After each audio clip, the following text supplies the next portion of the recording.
Shabbat shalom, everybody. I know that now we're getting a little earlier with our videos and with my weekly email, and it says Shabbat shalom, and you're getting it on Monday. And you might be thinking, wait a minute, what do we keep pushing it earlier and earlier? Well, the reason I'm doing this now is because we are moving our Torah study from Tuesday night to Monday night. And it's kind of a little selfish reason because Wednesday is my off day. You notice I don't say day off because I still have people calling me every now and then, but it's kind of my off day, and this way, my wife Rachel and I can have kind of a pre-weekend evening. I want to say, kind of, since Wednesday is sort of like my Saturday, my Friday/Saturday. Tuesday is kind of like my Friday/Saturday evening, so that way it kind of gives us a little bit more time with each other. Because I am finding that with all of you getting more and more involved, it's becoming more and more demanding.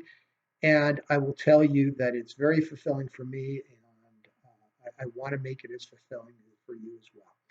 Speaking of which, and you might see in the back, here's my kind of scarf of many colors. Kind of like a little like Joseph, right? Maybe rabbis should be wearing a coat of many colors the way your ancestral chieftains used to as well. But thank you, Rachel. It's a beautiful scarf.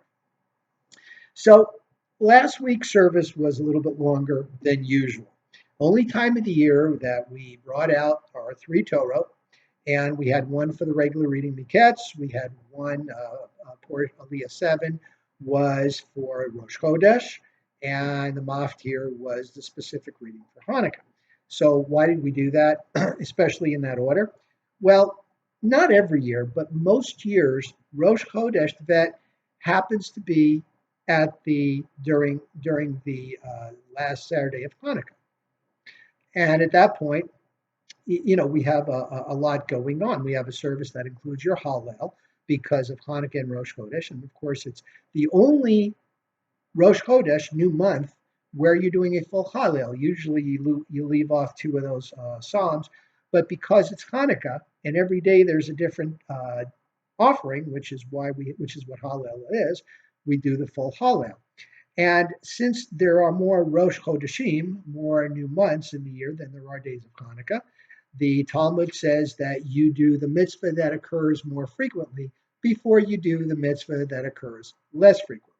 And since there's 8 days of Hanukkah, 12 or 13 new months in a year, you do the Rosh Chodesh first. So, and I know people say, wow, that's, kind of a long service. But, I know it's not a trip to Disneyland, even though sometimes I compare it. But, do what you can to get into it. Get into the spirit. If I try to do the melodies, I want to get more and more people involved, bringing more people up to the beam to participate in the service. But also, I would like to invite all of you, you know, look at the English if you need to. Enjoy the melodies, enjoy the service, because this is who we are. This is our heritage. This goes back, our heritage, as we're seeing in the Torah now, goes back over 3,000 years. The service as we do it now goes back, I think, about maybe 700-800 years. The way we're doing the service now, right? Not the service itself, but the format. So it's a long history. We're keeping Judaism alive. We're adapting it to new ways. So do what you can to get into it. That's what I have to say about that. Taking a little bit of time for that. So let us talk a little bit about this week's portion, which is Vayigash. So here now we have Judah approaching Zaphaneth Paneah, who he is now going to find out it's Joseph. Joseph is so moved by Judah's offer to take the place of Benjamin, his full brother. And Judah he's completely disregarded the fact that his father, some of you may remember the Smothers brothers, liked his brother best. And he's put that away. Now Judah is selflessly thinking about his father, whose favorite sons were Joseph and Benjamin. And he says to Joseph, not knowing yet that he's Joseph, were you to imprison his only son, of his only remaining son, of his favorite wife, it would kill him. It would destroy him. I will take his place. Joseph is overcome with emotion, and he says, I am your brother Joseph. And basically, all is forgiven. You sold me into slavery because you were jealous. I have become, it really wasn't you. You were actually acting on behalf of God without knowing it. Now, could there have been another way for Joseph to make his way to Egypt and fulfill his destiny? Probably, but he didn't. But he didn't. We have to accept history as it is, not the way we think it ought to be, not the way we think it should be, but we have to accept the way it is. And Joseph was, as this said, a Nahar. He was a youth. He was slightly immature. He lorded the fact over his brothers that he was dad's favorite and that they were studying Torah, and he had these prophetic visions of, vicariously of them bowing down to him with the sheaves of wheat and the sun, the moon, and the stars. And it enraged them. They wanted to kill him. He was sold into slavery, ended up in Egypt. And in Egypt, he spent 12 years in prison. And now here he is running the place, all according to God's plan. And there's a lesson here, folks. Sometimes people, and this is part of the Talmud, you have to go through adversity to fulfill your dreams. Sometimes God will put you in very trying circumstances so that when you come out the other end, you're better able to handle the situation. Look at Joseph. He was an R. He was an immature, snot-nosed kid, right, of 17.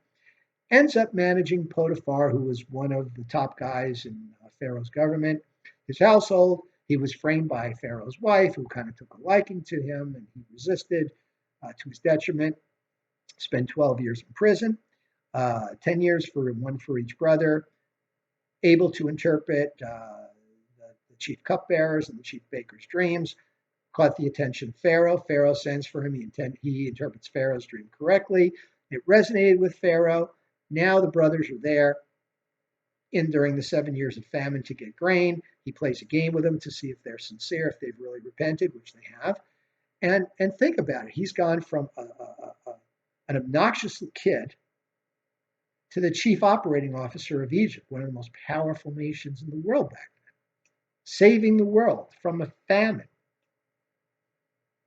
Sometimes again, he in his adversity, he matured, he developed some skills. He was able to use his prophetic powers, his relationship with Hashem for the betterment in order to really save the world, and he did.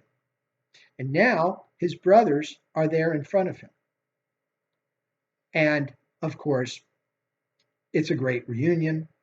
He takes Simeon out of bondage, and they're all together. He sends for Jacob, and there's a little midrash saying that there's this girl, Sarah, who was, oh gosh, I wish I had my crib notes in front of me. I think it was a granddaughter of Shimon, in fact, who had a beautiful voice, and she was able to sing a song to Jacob to let him know that Joseph was still alive so that he wasn't overcome with shock. And maybe, people die of heart attacks when they win the lottery. It's just too much for them, right? And they didn't want Joseph, to be so, or Jacob, to be so stressed out by, you could be stressed out by good news too. Wow, my son's alive after all this time. Oh my gosh, has a heart attack and dies, right? So she was able to weave a beautiful song in front of him that relaxed him and let him know. And the brothers come back, and Pharaoh says, just leave everything alone. You're going to have way more than you need here. He enlists some of the brothers, because they're shepherds, to help manage his own, the royal flock, if you were. And he puts them in Goshen because we are shepherds, and the Egyptians worship the animals that we shepherd, and that was not a recipe for a good thing. So, they put him off in Goshen, one of the suburbs, and it looks like they're going to live happily ever after. Joseph is still in the court managing the grain, ending up making a lot of the Egyptians who have run out of money, run out of grain, indebted to Pharaoh, which of course Pharaoh loved. But this is part of what's going to cause the problem that is to come in Exodus. And we are about one or two portions away from that. I believe we got one more portion in Genesis, and then we go right into Exodus. And then a Pharaoh who did not know Joseph. The Hyksos dynasties are kicked out, and a new dynasty, a native dynasty, arises. and they resent what Joseph has done. Even though he saved the whole country, he did it kind of at the expense of their freedom. Nevertheless, everybody was rejoicing. He avoided a famine. It was beautiful. He has his family with him. You'd think it was a happy ending. If the commercial, if this was a Hollywood movie, it'd be a happy ending. Not so fast, right? This is setting the stage for what is to come next, which is the beginning of Judaism as we know it. Stay tuned. So, again, I hope you enjoyed Hanukkah. I hope you enjoyed our party. I know that some people were not able to come. You know, is what it is, folks. But thank you to the Ontario PD for what they do to help protect us and keep us safe. And we have a great relationship with them. That's a good thing. Okay, so I'm going to sign off now. And again, any questions, please always let me know. You have a question about services. We're starting a little earlier now at 7:30. Now that it's getting darker, maybe we'll think about starting Saturday morning a little earlier too. Okay, I'll leave it at there. Shabbat shalom, everybody.